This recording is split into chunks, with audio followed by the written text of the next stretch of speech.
তো এটা হলো মায়ের মন্দির, মনসা মায়ের মন্দির। এখনো কিছু গোছানো হয়নি, এখন আস্তে ধীরে গোছানো হবে। পুজো হতে হতে সেই বিকেল হয়ে যায়। শ্রাবণ মাস মানেই মনসা পুজোর আনন্দ।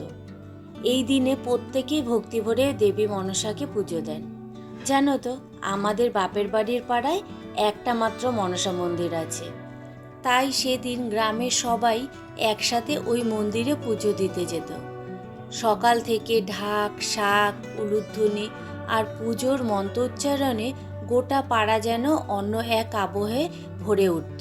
ফুল, ধূপ, প্রদীপ আর প্রসাদের ঘ্রাণে চারিদিক মুগ্ধ হয়ে থাকত।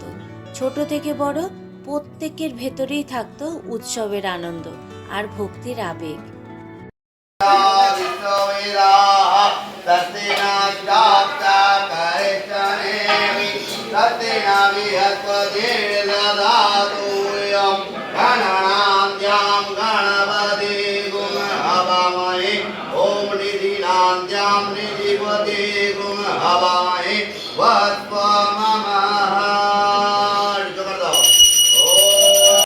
এটা হলো ঠাকুরের ভোগ রান্না করার জায়গা, আর কি বলতে পারো ঠাকুরের রান্নাঘর।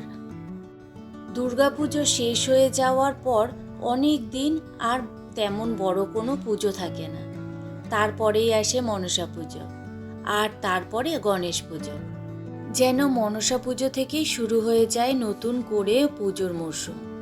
সেই দিন থেকেই চারিদিকে আবার উৎসবের আবহ, ভক্তি আর আনন্দের রং ছড়িয়ে পড়ে। ছোটবেলা থেকেই সাপকে ভীষণ ভয় পাই, আর সেই কারণে মনসা ঠাকুরের প্রতি অকারণেই একরকম ভয় কাজ করত। বিয়ের পর যখন প্রথম শ্বশুর বাড়ি এসেছি, তখন জানো তো একটা মজার ঘটনা ঘটেছিল। এখন মনে পড়লে হাসি পায়, কিন্তু তখন ভয়ে কাঁপছিলাম।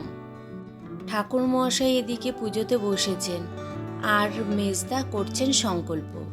এই পুজোটা কুলপুরোহিত দিয়ে সম্পন্ন করা হয়। দাঁড়াও, তোমাদের একটু এদিকটা দিয়ে দেখাই।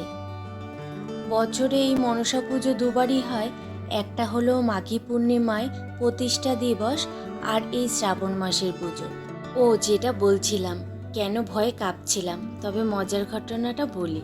বিয়ের পর এসে দেখি এখানে নিয়ম করে পুজো দিতে হতো। সকালে শাশুড়ি করতেন, আর বিকেলে সেই দায়িত্ব পড়েছিল আমার। তখন তো বাড়ির বউ বলতে আমি একাই, তাই শাশুড়ি আমাকে শিখিয়ে দিয়েছিলেন কিভাবে মন্দিরের পুজো দিতে হতো।